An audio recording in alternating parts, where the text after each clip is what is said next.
Sir मुझे ये बताइए या मेरे सुनने वालों को बताइए कि हाई कोर्ट्स के 6 जजेस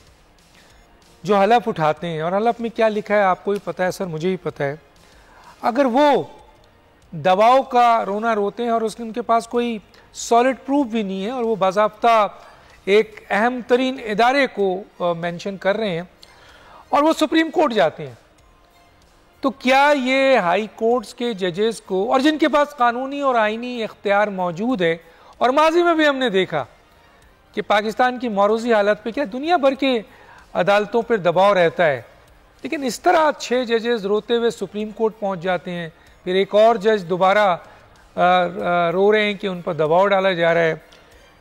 क्या ये सही तरीका है कि वो सुप्रीम कोर्ट जाएं और वहां जाकर बता रहे हैं, या बेहतर तरीका ये था कि हाई कोर्ट्स के वो जजेस उन दबाव की बुनियाद पर जो आइन और कानून उनको इख्तियार देता है उसके लिहाज से वो एक्शन लेते हैं? जी हसन रजा पाशा साहब। जी बिस्मिल्लाहिर्रहमानिर्रहीम। डॉक्टर साहब, बात ये है कि जब से पाकिस्तान बना है और आला तरीन जजेस जो कि हाई कोर्ट और सुप्रीम कोर्ट से जिनका ताल्लुक़ होता है, वो जब ओथ लेते हैं तो उसमें एक फ़िक्रा लाजमी बोला जाता है कि मैं दौराने मनसबी जो फ़राइज़ मनसबी जो अदा करूँगा वो विदाउट फ़ियर एंड फेवर करूँगा। इट मीन्स कि ये अंडरस्टूड है बात कि इस मनसब पे आएंगे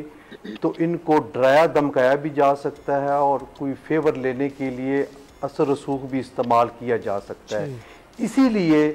इसी एनालॉजी को लेते हुए हल्फ में ये बात आ गई है। तो ये कोई अचंभे की बात नहीं है कि दबाव तो आने हैं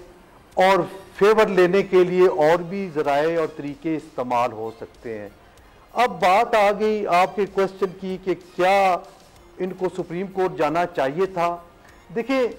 सबसे पहले हमारा वर्शन जो है वो डे 1 से यही रहा कि इनके पास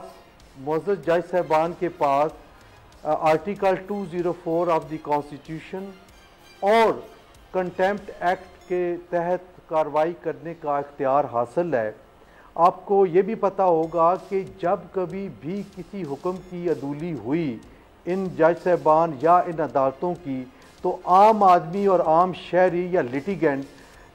कंटेम्प्ट ऑफ कोर्ट की प्रोसीडिंग्स करने के लिए जाता है और बाकायदा नोटिस इशू करते हैं, डायरेक्शन होती है। और कई दफ़ा आपने ये भी सुना होगा कि जिसके खिलाफ कंटेम्प्ट होती है वो बात को तस्लीम करते हुए गैर मशरूत माफ़ी भी मांगता है, सरेंडर करता है कोर्ट के सामने, और अगर माफ़ी ना मांगे तो उसको सज़ा भी हो जाती है। और अदालत पाबंद नहीं है कि उसकी गैर मशरूत माफ़ी को भी तस्लीम करे और वो उसको आगे प्रोसीड करके सज़ा भी दे सकती है। लेकिन चूँकि उन्होंने अपने इस ख़त में ये लिखा कि शायद हम जिस तरह काजी फाइज़ साहब और शौकत अजीज़ सिद्दीकी साहब दलेर हैं, इस तरह हम दलेर नहीं हैं। और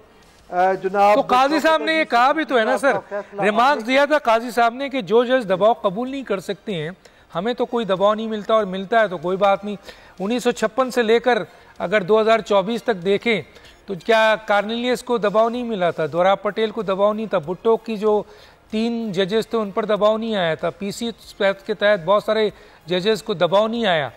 तो चीफ जस्टिस साहब ने कहा अगर दबाव कबूल नहीं कर सकते हो तो घर बैठो। सब्सक्राइब करें और बेल दबाएं ताकि कोई खबर रह न जाए।